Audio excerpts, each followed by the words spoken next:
안녕하세요. 2025년 10월 20일 월요일입니다. 네, 안녕하세요. 새로운 한 주를 시작하는 여러분을 위해 저희가 오늘 암호화폐 시장의 핵심 정보들 좀 짚어드릴까 합니다. 네, 이번 주도 중요한 일정들이 많더라고요. 맞아요. 토큰 포스트 자료들을 좀 보면서 이번 주 시장 흐름, 또 놓치면 안 될 변곡점들, 이런 것들을 좀 깊이 있게 이야기 나눠보겠습니다. 네, 바쁘신 와중에도 저희 브리핑 들으시면서 시장 맥을 잡는데 좀 도움이 되셨으면 좋겠습니다. 좋습니다. 그럼 바로 시작해볼까요?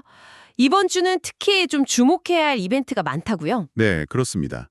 뭐 당장 시장 유동성에 영향을 줄 수 있는 대규모 토큰 언락도 있고요. 아, 언락이요? 네, 그리고 이더리움의 기술적인 진전 소식도 있고 또 여러 ETF 승인 결정까지 예정돼 있습니다. 와, 정말 여러 변수가 막 얽혀있는 그런 한 주가 되겠네요. 네, 맞아요. 정말 그야말로 다양한 변수들이 얽혀있는 한 주가 될 것 같습니다. 흥미로운데요.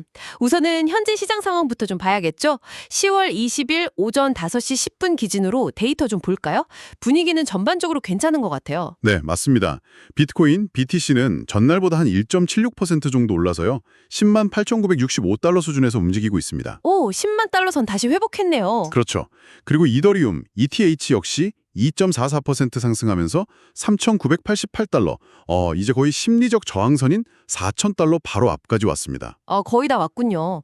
그럼 다른 주요 알트코인들은 좀 어떤가요? 같이 따라가는 분위기인가요? 네, 대부분 동조화되는 모습을 보이고 있습니다.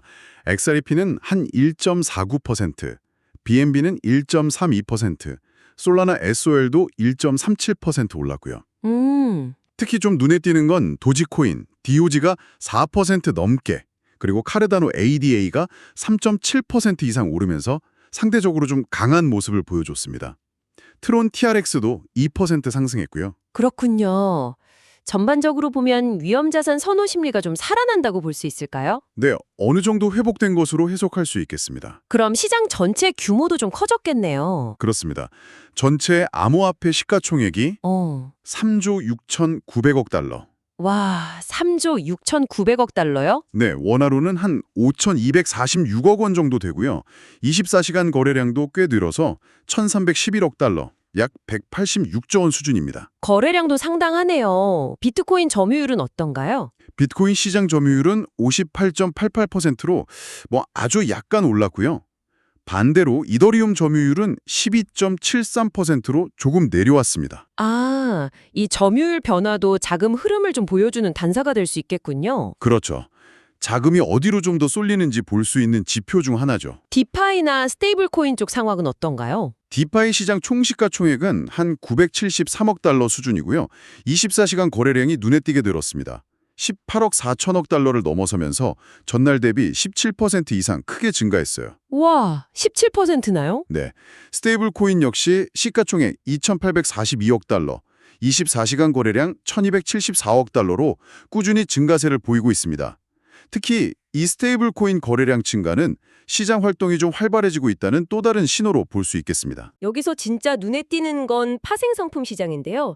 24시간 거래량이 무려 1조 2,506억 달러. 와, 우리 돈으로 약 1,778조 원. 이게 전일 대비 거의 24% 급증했어요. 맞습니다. 엄청난 증가세죠. 네, 이건 그냥 거래량이 늘었다 뭐 이 정도가 아닌 것 같은데요. 정확하게 보셨습니다. 이 파생상품 거래량 급증은 트레이더들이 굉장히 활발하게 참여하고 있다. 특히 레버리지를 활용한 거래가 크게 늘었다는 걸 보여주는 거죠. 아하. 최근 시장 상승세랑 맞물려서 가격 변동성에 베팅하는 움직임이 강해졌다. 이렇게 풀이할 수 있습니다. 이런 현상은 종종 큰 변동성의 전조가 되기도 하고요. 그쵸. 실제로 이거랑 관련된 아주 흥미로운 데이터가 있습니다. 아, 레버리지 포지션 청산 소식 말씀이시군요. 바로 이어서 그 이야기 해보죠. 지난 24시간 동안 꽤 큰 규모의 청산이 있었다고요. 네, 맞습니다. 약 1억 9,368만 달러, 우리 돈으로 한 2,830억 원 정도 되는 규모의 레버리지 포지션이 청산됐습니다. 2,830억 원요? 네, 근데 여기서 주목할 부분은 청산된 포지션의 거의 대부분이 숏 포지션이었다는 겁니다. 그러니까 가격 하락에 베팅했던 포지션들이죠. 숏 포지션이 대거 청산됐다. 아, 그럼 예상과 달리 가격이 오르면서 손실 때문에 강제로 포지션이 정리됐다 이런 의미군요. 그 숏 스퀴즈 현상으로 볼 수 있겠네요. 비율이 어느 정도였나요? 네, 전체 청산 금액 중에서 숏 포지션이 1억 5,284만 달러, 이게 무려 78.9%를 차지했습니다. 78.9%. 와, 반면에 롱 포지션 청산은 21.1%에 불과했고요.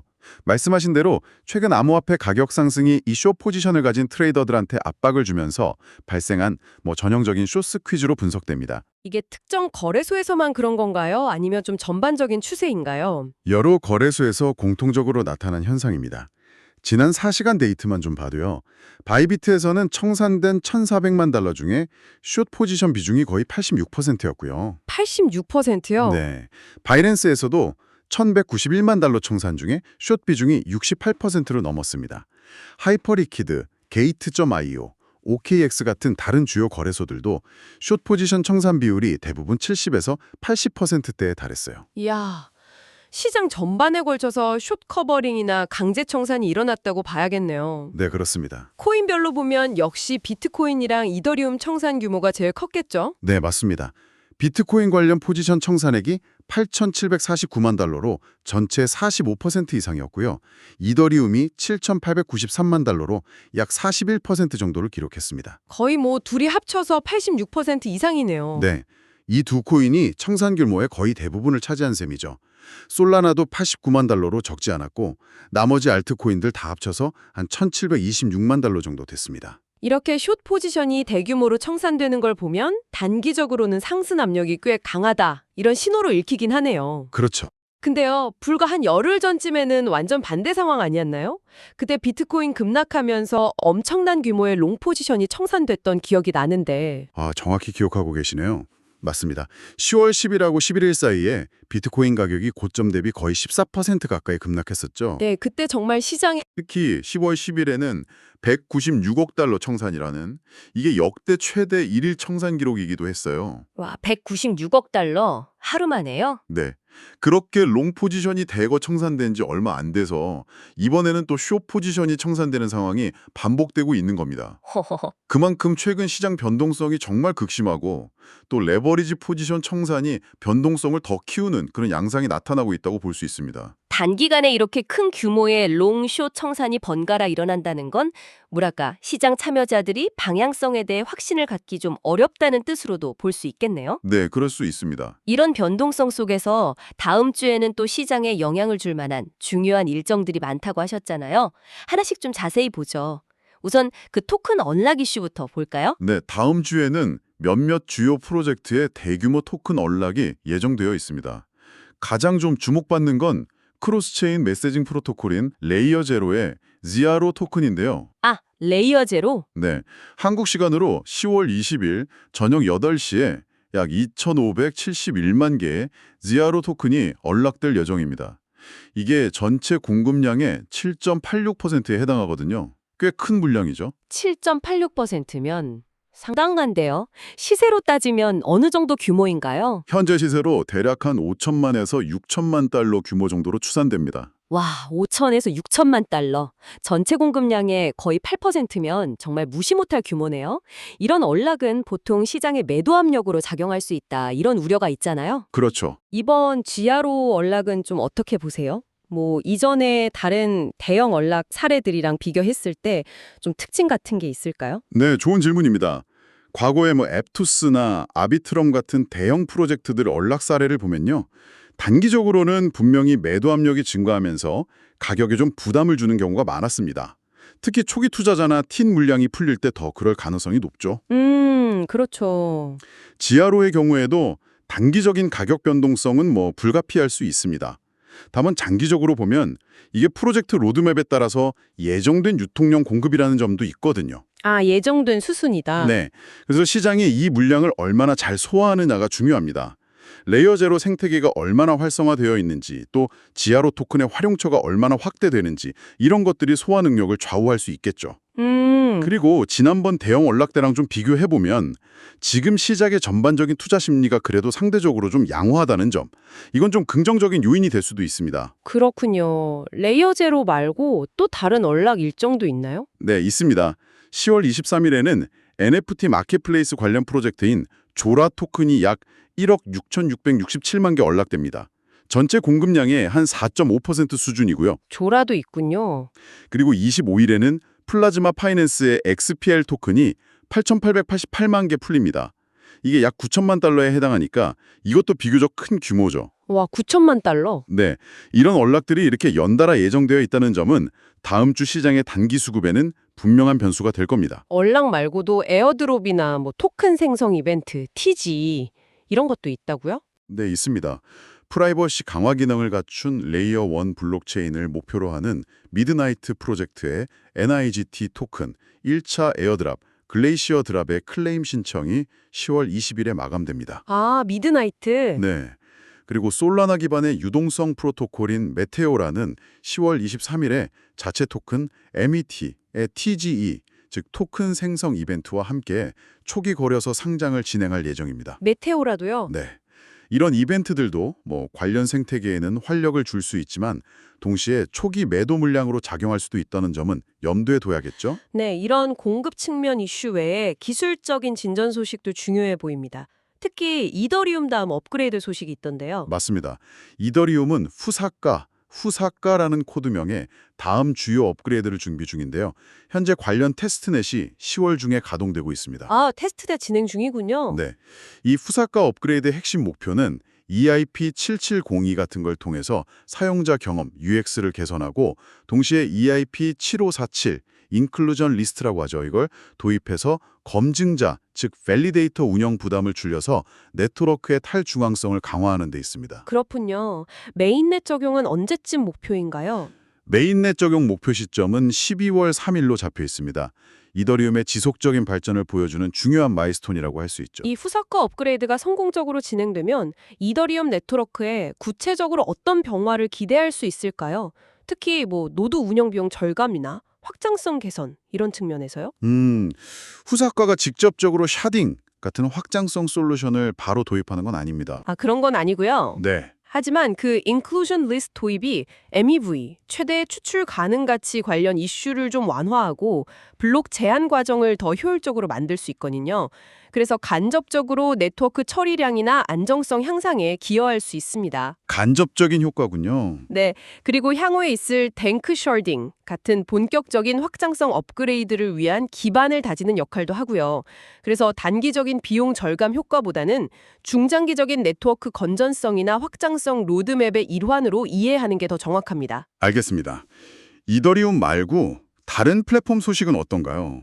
아까 솔라나 얘기도 잠깐 나왔는데 뭐그 기대감이 있는 것 같던데요? 네, 맞아요. 솔라나 커뮤니티를 중심으로 10월 중에 뭔가 중요한 발표가 있을 거다 이런 기대감이 좀 돌고 있습니다. 오, 어떤 내용일까요? 아직 공식적으로 확인된 내용은 없지만요. 솔라나페이랑 연계된 새로운 결제 서비스라던가 아니면 실물 카드 형태의 제품 출시 이런 것과 관련된 게 아니냐는 루머가 좀 있습니다. 아, 실물 카드요? 만약 사실이면 네, 만약 사실이라면 솔라나의 실사용 사례를 크게 확장하는 계기가 될 수 있겠죠. 또 기관 투자자들을 위한 움직임도 있습니다. 코인베이스가 10월 20일에 자사 파생 상품 플랫폼에 수의 선물 상품을 상장합니다. 아, 수의 선물 상품? 네, 이건 기관이나 전문 투자자들을 대상으로 알트코인 파생 상품 선택지를 좀 더 넓혀준다는 의미가 있겠습니다. 기술 개발만큼이나 규제 환경 변화도 시장의 큰 변수잖아요. 특히 다음 주는 ETF 관련해서 중요한 결정들이 많이 몰려있네요. 그렇습니다. 먼저 영국 소식부터 좀 보면요. 금융감독청 FCA가 자산운용사 위즈덤트리가 발행한 비트코인하고 이더리움 ETP 상장 지수 상품이죠. 여기에 대해서 일반 투자자들의 거래를 허용하기로 했습니다. 아, 영국에서요? 네, 10월 20일 시작되는 주간부터 순차적으로 거래가 가능해질 예정인데요. 이건 영국 시장에서도 암호화폐 투자 접근성이 확대된다, 이런 의미가 있습니다. 그렇군요. 그래도 역시 가장 큰 관심은 미국 SEC 결정일 텐데요. 특히 리플, XRP 현물 ETF 승인 여부. 이게 정말 초미의 관심사죠. 맞습니다. 다음 주에 여러 자산운용사들이 신청한 XRP 연물 ETF에 대한 SEC의 결정 기한이 정말 줄줄이 다가옵니다. 줄줄이요? 네, 비트와이즈 신청권에 대한 결정 기한이 10월 20일이고요. 캐너리 캐피털이 23일에서 24일 사이, 그리고 위즈덤트리와 코인쉐어스가 25일에 각각 기한을 맞습니다. 와, 정말 며칠 간격으로 계속 있네요. SEC가 어떤 결정을 내릴지 시장이 정말 숨죽여 지켜보겠는데요. 그렇죠. 만약에 하나라도 승인이 된다면 이게 비트코인이랑 이더리움 빼고 주요 알트코인으로는 첫 현물의 ETF가 되는 거잖아요. 파급력이 상당할 것 같은데요? 네, 맞습니다. 그 의미가 굉장히 크죠. 다만 그 미국 정부 셧다운 가능성이라는 변수도 있지 않습니까? 아, 네. 그 점도 꼭 고려해야 합니다. 지금 미국 정치권의 예산안 협상 추이에 따라서 연방정부의 일시적 업무 정지, 즉 셧다운 가능성이 계속 제기되고 있거든요. 그렇죠. 만약에 셧다운이 현실화된다면 SEC의 심사나 결정 일정이 당연히 지연될 수 있습니다. 아, 그럼 또 미뤄지는 거군요. 네. 그래서 ETF 승인 여부뿐만 아니라 이 셧다운 리스크가 어떻게 해소되는지도 함께 지켜봐야 할 중요한 변수입니다. 알겠습니다. 마지막으로 다음 주에 예정된 주요 글로벌 행사들도 좀 간단히 짚어주시죠. 업계 동향 파악하는 데 도움이 될 것 같아요. 네. 10월 22일부터 23일까지 영국 런던에서는 런던 블록체인 컨퍼런스가 열립니다. AI와 블록체인의 융합이라던가 실물자산 토큰화, RWA 등이 주요 의제로 다뤄질 예정이고요. AI와 블록체인 융합, RWA, 중요하죠. 네. 그리고 23일에는 미국 뉴욕에서 월스트리트 블록체인 얼라이언스 서밋이 개최됩니다. 여기서는 기관 투자자들의 암호화폐 시장 참여 확대, 또 규제 표준화 방안, 전통금융 시스템과의 연계, 이런 부분들이 좀 심도 있게 논의될 것으로 보입니다. 뉴욕에서는 기관 투자자들 이야기가 많이 나오겠네요. 아, 라스베가스에서는 머니 2020 USA 행사도 열리는군요. 마이크로 스트래티지의 마이클 세일러 회장이 기조연설을 한다고요. 네, 10월 26일부터 29일까지 열리는 머니 2020 USA는 세계적인 핀테크 및 금융 서비스 컨퍼런스입니다. 대표적인 비트코인 맥시멀리스트로 꼽히는 마이클 세일러 회장이 기조연설자로 나서는데요. 그렇죠. 워낙 유명하죠. 네, 그의 비트코인 보유 전략이나 시장 전망에 대한 발언은 언제나 큰 주목을 받기 때문에 이번에도 많은 관심이 쏠릴 것으로 예상됩니다. 와, 정말 숨가쁜 한 주가 예상되네요. 토큰 언락부터 기술 업그레이드, ETF 결정, 글로벌 컨퍼런스까지. 자, 그럼 이 모든 정보들을 좀 종합해서 이번 주 시장을 바라보는 핵심 관전 포인트랄까요? 전망을 좀 정리해 보겠습니다. 어떤 점들을 좀 눈여겨봐야 할까요? 네, 앞서 계속 말씀드렸듯이 다음 주는 공급 확대 요인, 그러니까 토큰 언락 같은 거죠. 그리고 기술적 기대감, ETH 업그레이드 같은 거요. 마지막으로 정책적 변수, 즉 ETF 결정, 이 세 가지가 서로 교차하고 또 충돌하는 매우 복잡한 구간이 될 가능성이 높습니다. 공급, 기술, 정책 이 세 키워드군요. 네, 각 요인들이 서로 영향을 주고받으면서 시장의 변동성을 키울 수 있습니다. 그럼 좀 더 구체적으로 풀어볼까요? 단기적인 시장 흐름에는 어떤 영향들을 예상해 볼 수 있을까요? 우선 그 레이어 제로를 필두로 한 대규모 토큰 언락이나 에어드롭 물량, 이게 단기적으로는 시장의 유동성을 공급하는 측면도 있겠지만 동시에 매도 압력으로 작용해서 가격 조정을 유발할 위험이 있습니다. 그렇죠. 물량이 풀리니까요. 네, 특히 최근에 쇼스퀴즈 때문에 단기 급등했던 만큼 차익 실현 욕구랑 맞물리면 조정폭이 커질 수도 있고요. 반면에 이더리움 후카차 테스트넷 진행이나 솔라나의 잠재적 호재 같은 기술 관련 기대감은 여전히 살아 있습니다. 또 XRP 현물 ETF 승인에 대한 기대감이 시장에 이미 좀 선반영되고 있을 가능성도 배제할 순 없죠. 결국 단기적으로는 상승 요인이랑 하락 요인이 아주 팽팽하게 맞서는 그런 형국이네요. 네, 그렇다고 볼 수 있습니다. 그렇다면 중장기적인 관점에서는 어떤 점이 중요할까요? 중장기적으로는 역시 이더리움의 후카차 업그레이드가 성공적으로 메인넷에 안착하는지, 그리고 XRP 현물 ETF 승인 여부와 그 이후에 다른 알트코인 ETF로 확정될 가능성, 이게 중요합니다. 아, 푸카차 안착과 ETF 확장 가능성. 네, 퓨사카 업그레이드는 이더리움 네트워크의 장기적인 경쟁력과 직결되는 문제이고요.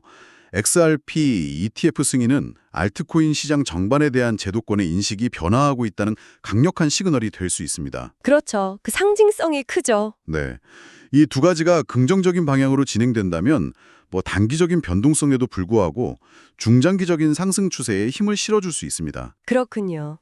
단기 변동성에 대비하면서도 이 중장기적인 큰 그림을 놓치지 않아야 하는 그런 시점이네요. 마지막으로 투자자 입장에서 이번 주 시장을 지켜보면서 특히 좀 유의해야 할 점이나 주목해야 할 지표가 있다면 뭘까요? 네, 몇 가지 포인트를 좀 짚어드리겠습니다. 첫째는 레버리지 청산 동향을 계속 주시하셔야 합니다.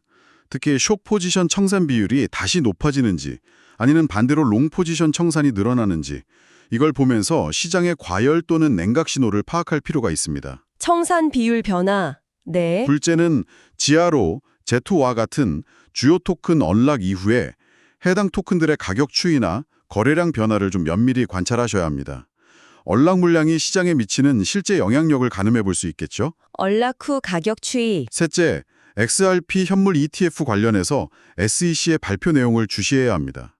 단순 승인이나 거부 결과뿐만 아니라 SEC가 어떤 논리를 제시하는지에 따라서 향후 다른 알트코인 ETF에 대한 전망도 달라질 수 있거든요. SEC의 논리까지 봐야 하는군요. 네. 마지막으로 런던이나 뉴욕 등에서 열리는 컨퍼런스에서 나오는 기관 투자자들의 스탠스 변화나 규제 관련 발언들, 이것들도 중장기적인 시장 방향성을 예측하는 데 중요한 단서가 될 수 있습니다. 정책, 이 세 가지 키워드가 시장의 방향성을 결정하는 아주 중요한 분기점이 될 수 있겠네요. 네, 맞습니다. 각 변수들이 어떻게 상호작용하면서 시장을 이끌어갈지 정말 면밀히 지켜봐야겠습니다. 자, 오늘 저희가 준비한 깊이 있는 분석은 여기까지입니다. 네, 분명 쉽진 않겠지만 그만큼 또 흥미로운 한 주가 될 겁니다. 다양한 정보 속에서 핵심을 잘 짚어내시고 여러 변수들을 종합적으로 고려하시면서 신중하게 시장을 바라보시는 것이 좋겠습니다. 네, 좋습니다. 그럼 저희는 다음 시간에 더 유익한 정보와 분석으로 돌아오겠습니다. 지금까지 토큰포스트 모닝 브리핑이었습니다. 감사합니다. 감사합니다.